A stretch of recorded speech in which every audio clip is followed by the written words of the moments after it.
Umuhezi wa mukuru wa polisi omwihanga IGP Ubardo Bamunova kandi nabo rukuru kitongolesho rukwatana sa polisi hamwe n'omuntu wa burijo nuwatireho urukiko rugenderere kuretaho ubuteka umucwekeki nikija ubwo nyuma y'abatoranya mu njo kutoroka hacaro n'abandi kurare imitume behanicere abwe kikorwa cyo kwita mu polisi PC Suleiman Chemongesi nyongera mbashaba ngo cyo cyabireho kikaba kutwarira amateko mu ngaro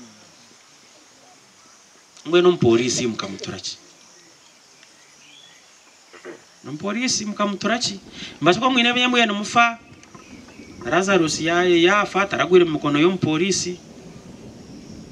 akaryo muchome yago mwirwara ibe bamutwire hato polisi kandi we yakwatara mukaye iki kikabahebero mu kaga byo kwezoku kandi abatura barukika 20 nibo bakwasurwe kandi agizirengwa bati no mushango nibija kurekurwa bito barebukira mu katambe nibija komwa njo nabagira ntiriyo tucencura kakwa hino mukaza yakwasurwa bwiba nayijagaragaga n'umukazi karatarisire nakora iki kumara mujyangu nimbi nchakari namwe nakumangwa ino muntu we akamanya ngutayine cyakozire mutebekanise kuja kubakira Esa yona nja kwashimikira amakuru kurabiro waba cyamene banyu ngo mwize mwakira abantu banyu akwa tukashangwa batireka kwate n'itwintu tuburiza tukatshwaza tukashwara aradisa kashwara cyamane C5 bakashwara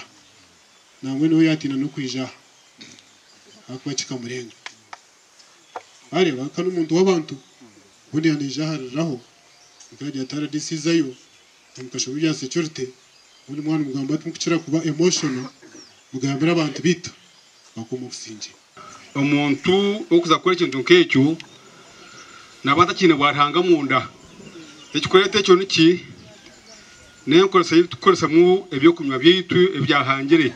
PC Chemongesi akitwagire ku murufu rw'umugenzi kahangere Lazarus bita nshongeze ubongire bakashobora mu rukiko ruzi no bukomoko bw'imihondano yitakeri umukika cyo mugenzi mayiko byesizubwa umushango guri hagati ya Vincent Mbabazi n'abakuzarwa nabo kandi gumazire imyaka 2 n'umushango gurukozesubwa bwerazo izo umwana wanje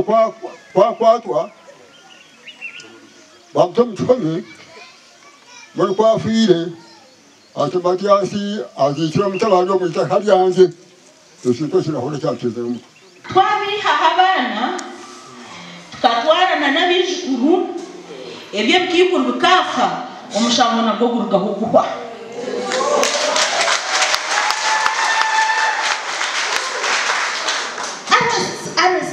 RSC 24/7 okurujara muhezi wa mukuru wa polisi mu Uganda koteka tawe kiragiro cemba jwibiro rumwe kuguma hitaka bit polisi birene kurisa kubikiragireki buri omwe hari abaru akoresita kakukuri nebiro kusya koti obwera sharimo so tushabangu abantu bakurikize kiragiro cyo koti yahire babaza guma hari banyanya nabwo baguma hayi bari kusya kota hera sharimo twaka tushabangu polisi Erebe buchengu yato mu nkore cyo koti yaragire Gashakwa Timothy Mushabe.